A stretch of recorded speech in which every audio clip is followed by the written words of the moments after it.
Good afternoon. Thank you also from my side for this invitation. I hope that you hear me and you can see my screen. I assume, yeah? Okay. So considering that this is going to be the last presentation of the day and of the event, I'll try to make it as short and precise as I can. And I hope that the topic will still be of interest and keep your interest alive during my presentation. So I'll start from some trends that we have seen the last years in SPECT in Europe in particular. And the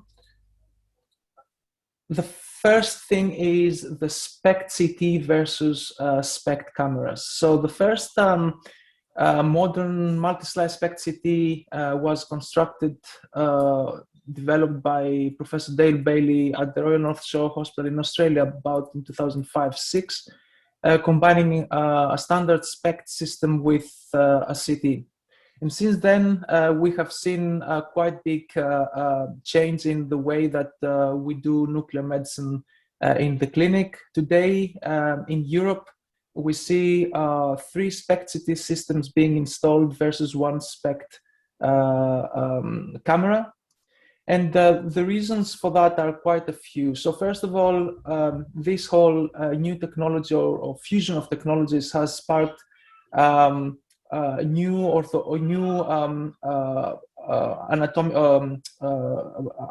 clinical applications. For example, orthopedic SPECT-CT, either for focus in sports medicine or in implant health assessments. There is, of course, the additional benefit of localization in oncological cases, and here are 2 examples. For example, one is on the left-hand side, 3 images of an iodine 131 scan, and nobody can deny that this blob here on the left-hand side is much more accurate when you fuse it with CT, where exactly that takes place, in particular where we're talking about anatomical regions like the head and neck, where the anatomy can be quite complicated. And of course, another example is in orthopedic applications where, for example, here on the foot, we can localize exactly where the pain comes from because we can see the inflammation process in the implant that has this patient on his or her foot.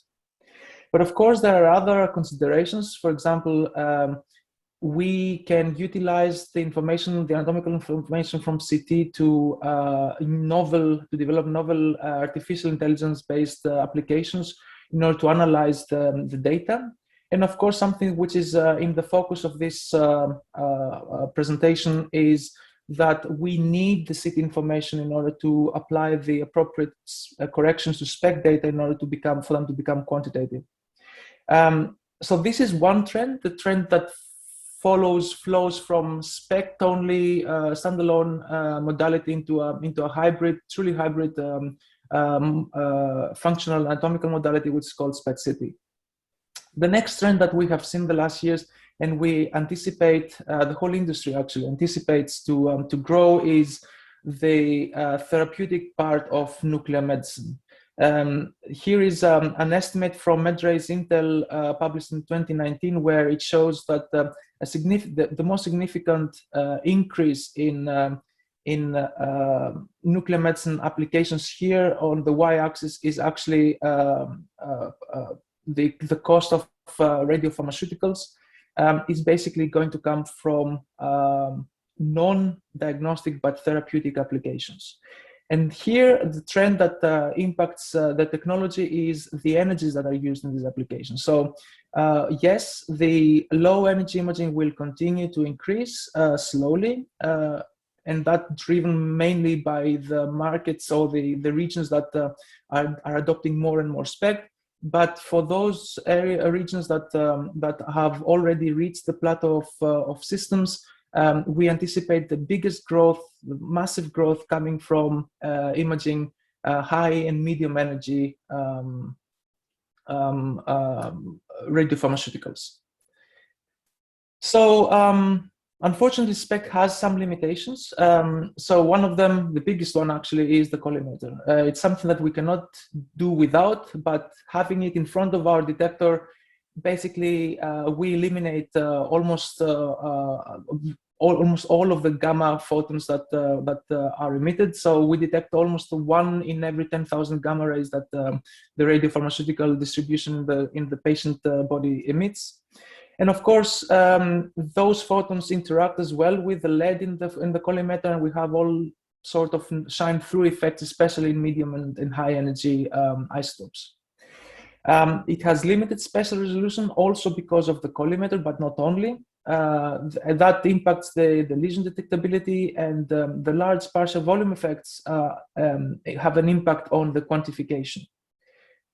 The cameras that we use today should be optimized for imaging a large span of energies and count rates. And historically, those cameras did not or were not developed with focus on quantification. And we have to do something about that if we want to use them now in a completely different fashion. So what do we need with respect to implement quantification into a SPECTCT setting? First of all, we need a linear detector performance across all relevant energies and count rates that we're going to use in the clinic. We need to implement accurate corrections for physical effects. We need to calibrate the cameras and the apparati that we are using in the clinic, associated, for example, the dose calibrators. And we need to, whatever process we have developed, it has to be reproducible, and it has to be reproducible in different cameras, apparati, users, and time. With respect to count rates, that's one first consideration that we have to think about. When the count rate increases, we have all sorts of nasty effects happening. So we have count loss because of the dead time, the energy resolution shifts in the camera.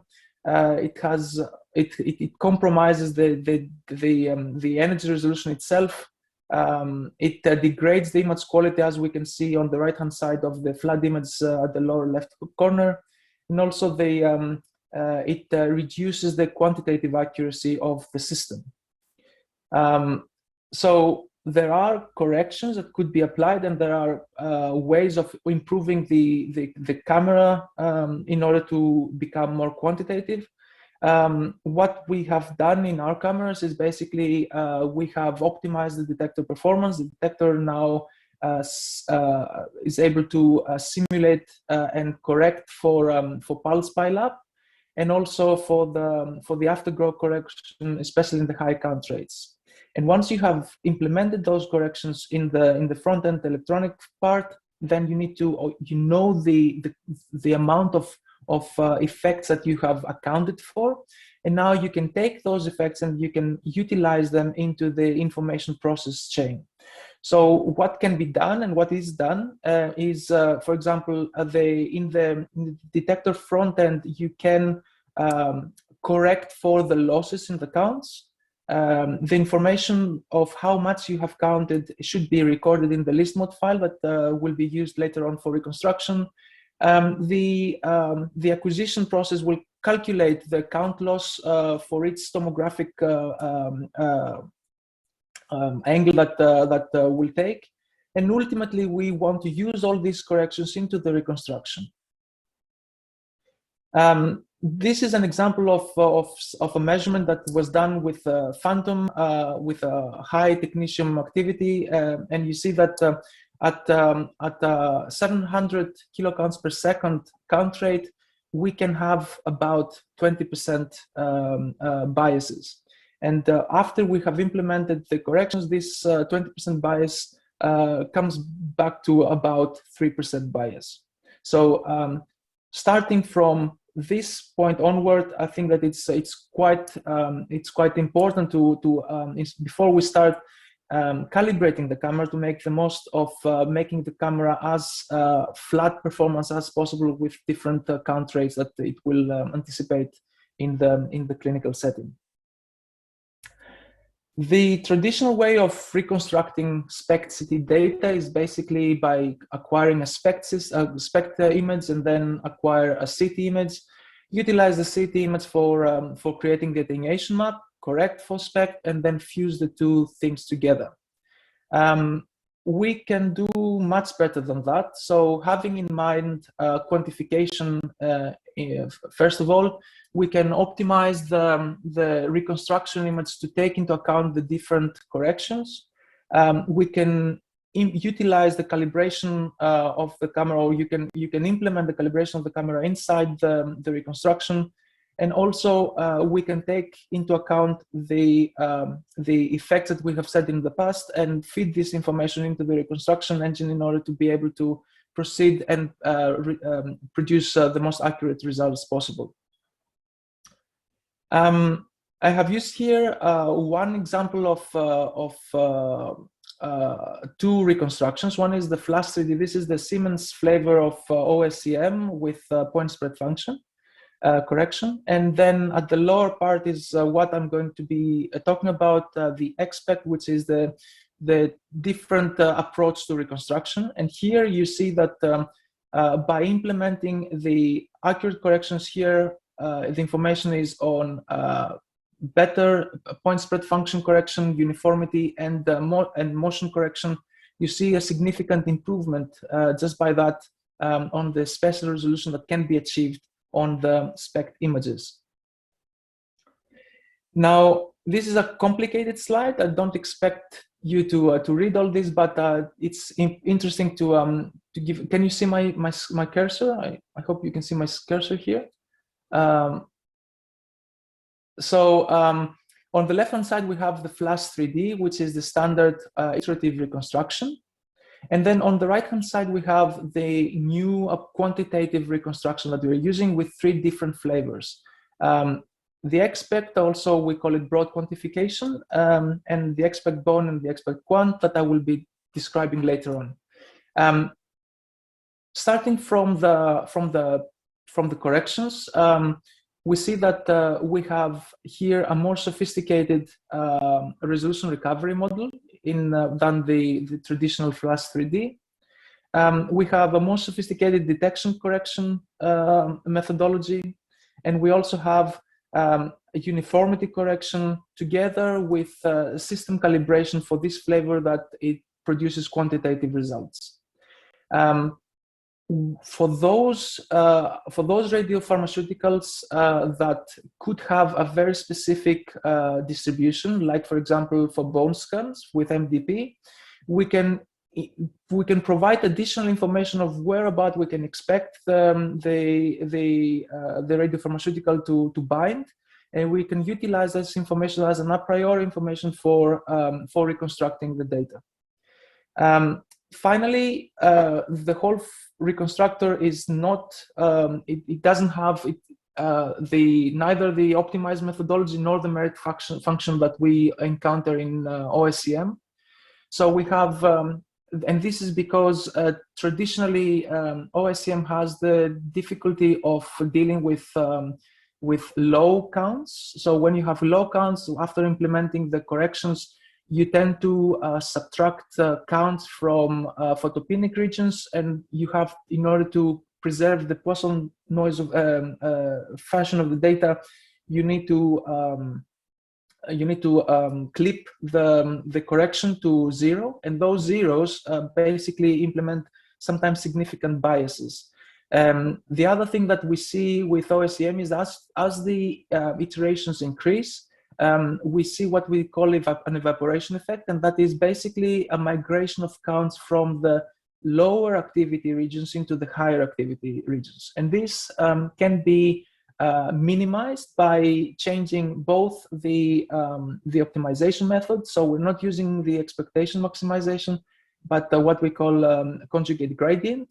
And of course, we use a different merit function than the maximum likelihood.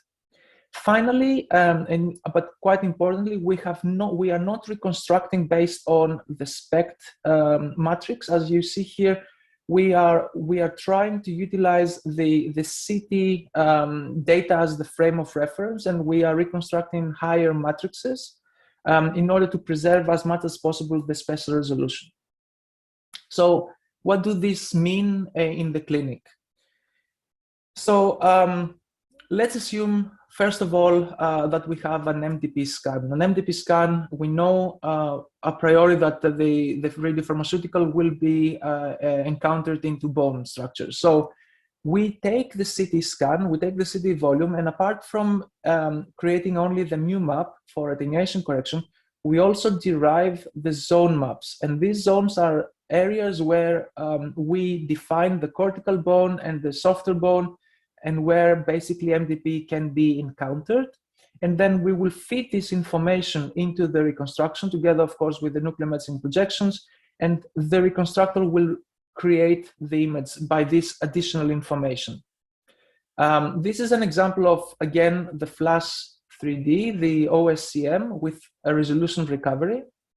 Here is the xSPECT without the zone information, already improved performance. And here is on cold and hot phantoms, the xSPECT with the zonal information. And we see a significant, you can agree with me, improvement into the spatial resolution. This is by just informing the reconstructor where about to anticipate the dose. Basically using a non-homogeneous starting point for the iterations.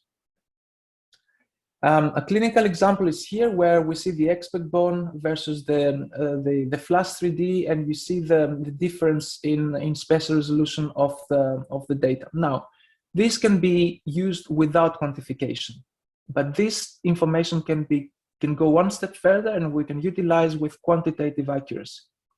Now, what happens though if we have the CT? As I said, the CT is quite important part of the reconstruction. What do we do if we have artifacts like these strict artifacts because of the implants? Well, we can utilize advanced metal artifact reduction methodologies to correct for the CT, and then implement utilize the data into the SPECT reconstruction. And this is an example, for example, of a strict artifact because of the hip implant into this patient. And after using IMAR, the information around the implant has been recovered, and we can use this in order to reconstruct the images. Another example is here with dental artifacts because of the dental implants, and you see the xSPECT bone with the corrected CT, and of course the strict artifacts without the correction in the CT. So can I easily implement quantification into my workflow? The answer is yes and no.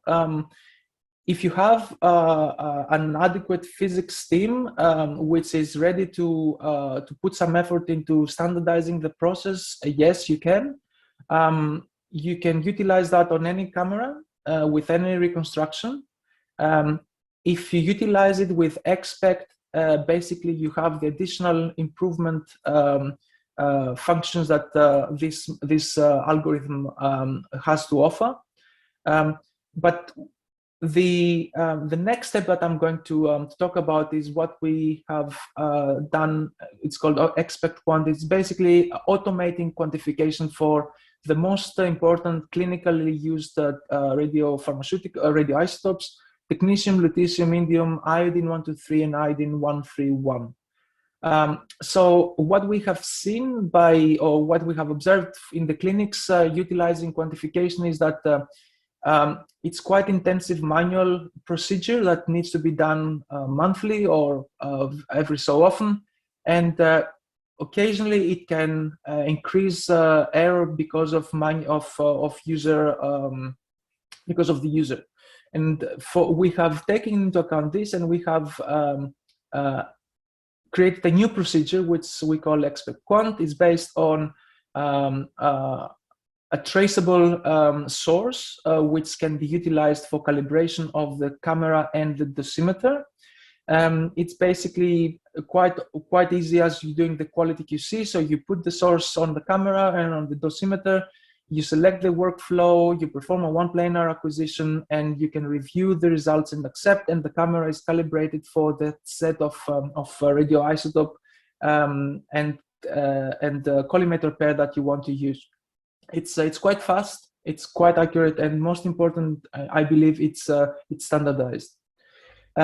As I said, it utilizes these sources. The main driver for that is because the dose calibration, the calibrators can have quite easily up to a 10% bias, and considering this is one of the biggest source of errors in the calibration of the camera for quantitative use. So by utilizing a pre-manufactured source, you basically remove completely the dose calibrator and the user error. Excuse me. So the system utilizes or it has automated the standardized and standardized the quantification. It is able to produce SUVs now, or becquerels per milliliter, and this is comparable across time and systems, as well as those calibrators in the department. It is reproducible, and as I said, at the moment we can utilize it for the majority of the radioisotopes that can be used clinically. Some examples, and I will end with my presentation with this. This is with indium octreotide, and clearly here we see a patient which came 24 hours post-injection and 2 hours post-injection of the octreotide, and the scan shows that even at 2 hours post-injection, it clearly shows the positive uptake, and we are confident that this radiopharmaceutical is working in this particular case. Moving into something which is a little bit more interesting these days, lutetium dotatate.